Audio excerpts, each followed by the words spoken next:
crime in the family, the case of the father who shot his wife. A daughter has just watched her father shoot her mother inside their own home. As she tries to escape with her younger brother, she calls 911 and warns that the man is still upstairs and armed. When the first police officers approach the house, they also come under fire. The children are already outside, but their mother remains trapped inside, and no one knows whether she is still alive.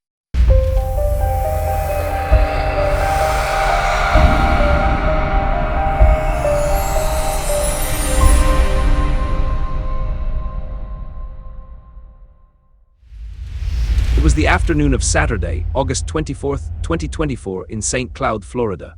Shortly after 6:30 in the evening, emergency operators began receiving calls from a home on Notal Drive in the Hanover Lakes community.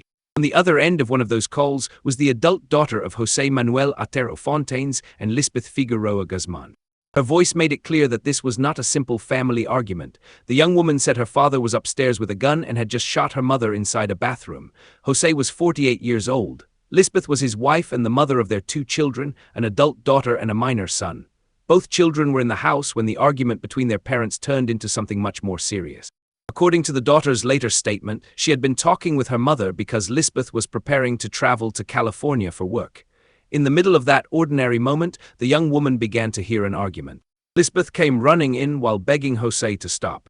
Her husband was behind her carrying a gun. The daughter said that at first she did not understand what she was seeing. She even thought it might be a fake gun. That possibility vanished when she saw the blood. José had shot Lizvette in front of her. The young woman and her brother managed to get out of the house and reach safety, but Lizvette could not go with them. She remained wounded inside the house while the armed man stayed upstairs. The first officers from the St. Cloud Police Department arrived a few minutes later. They still did not know the exact layout of the home, how many weapons were inside, or the victim's condition.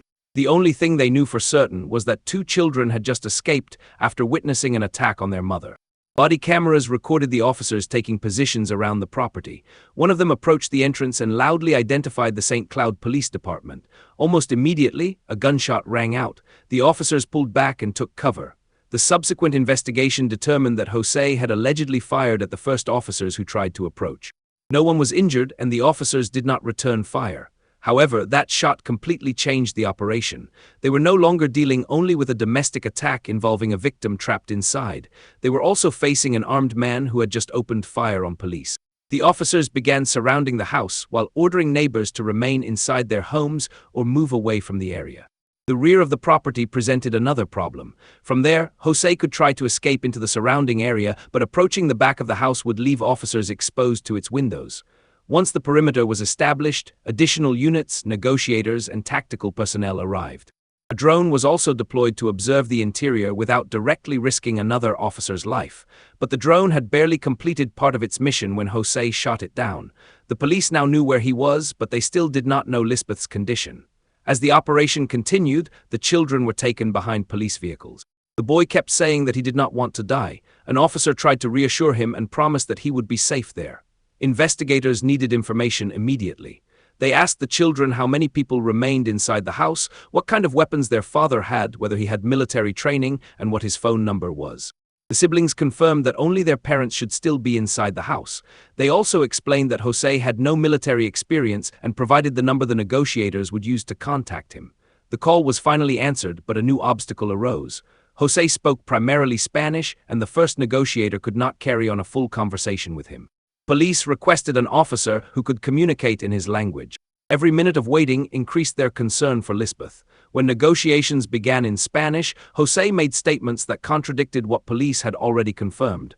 He said the gunshots they had heard might have come from the television. He also claimed that his younger son was still inside the house. However, the boy was already safe with his sister and the officers. The negotiators did not directly challenge those claims. Their goal was to keep him talking, assess his state of mind, and persuade him to come out without the gun. Meanwhile, the daughter explained what she believed had caused the recent arguments between her parents. José had been accusing Lizvette for some time of having a relationship with her boss. The young woman described those accusations as an increasingly intense obsession. She also said that her father had even placed recording devices inside the house. That did not prove that Lizvette was having a relationship with someone else. It only showed how convinced José claimed to be that his wife was unfaithful. The situation grew more desperate for the relatives and friends waiting outside.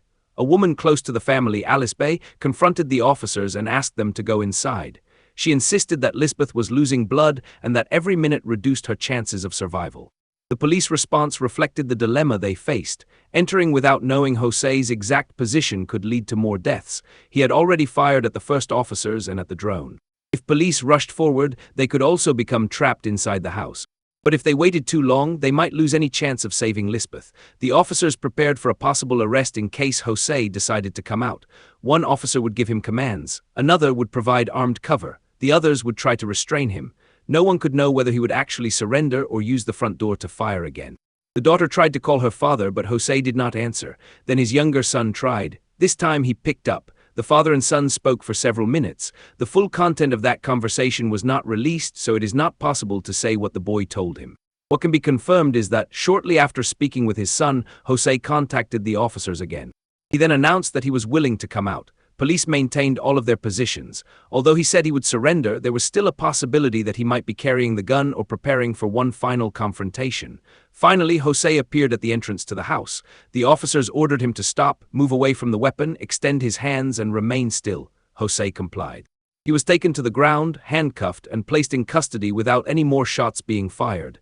Images of his arrest showed a man restrained at the entrance to the house, but as police secured his hands, a much more important question remained. What had happened to Lizvette during all that time? With José in custody, officers were able to enter.